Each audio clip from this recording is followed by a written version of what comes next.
நம்மளோட மகாநதியில் வந்து பார்த்தீங்க அப்படின்னா இன்னைக்கு எபிசோடு செம்ம சூப்பருங்க. பயங்கரமாக 6 PM மாற்றினதுக்கப்புறமா வந்து நேற்றுக்கு எபிசோடும் வந்து பயங்கரமாக சூப்பராக இருந்துச்சு. இன்றைக்கி எபிசோடுமே வந்து அல்டிமேட்டாக கொஞ்சம் எமோஷ்னலாக கொண்டு போச்சு. செல்லமாக வந்து சண்டை போட்டுக்கிட்டாங்க. க்யூட்டாக இருந்துச்சு அப்படின்னு தான் சொல்லணும். காவேரி வந்து கொஞ்சம் எமோஷ்னலாக வந்து பேசினாங்க. அந்த பாயிண்ட்டு சூப்பர் பாயிண்ட்டு தான். ஆனால் வந்து அதை விஜய் வந்து அதை அழகாக வந்து கேட்டுட்டு லாஸ்ட்டாக வந்து காவேரி சொன்ன ஒரு வார்த்தை வந்து விஜய்க்கு பிடிக்கல, அதனால் கோவப்படுத்தி அனுப்பி விட்டார். அது நல்லா தான் இருந்தது.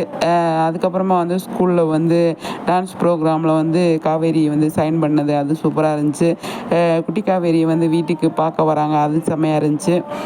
விஜய் வந்து அதெல்லாம் வேணாங்க, என் பொண்ணு அம்மா இல்லாமல் அங்கே வந்து அவள் ஃபீல் பண்ணுவான் அப்படின்னு சொல்லி சொன்னது, அது வந்து அது காவேரி வந்து விஜய்க்கு எடுத்து சொல்கிறது அது சூப்பராக இருந்துச்சு. ரொம்பவே வந்து மொத்தத்தில் பார்த்தோம் அப்படின்னா இன்றைக்கி எபிசோடு அடித்தூள் தான். நல்லா இருந்துச்சு பார்க்குறதுக்கு அப்படின்னு தான் சொல்லணும். இனி இந்த மாதிரி ஒரு சூப்பரான விஷயங்கள்லாம் கொண்டு போனாங்க அப்படின்னா நம்ம மகாநதியை அடிச்சிக்க முடியாது இன்னி 1000 எபிசோடுக்கு அப்படின்னு சொல்லி கண்டிப்பாக நான் சொல்லுவேன். சரிங்களா? ரொம்ப இன்ட்ரெஸ்டிங்காக போகுது.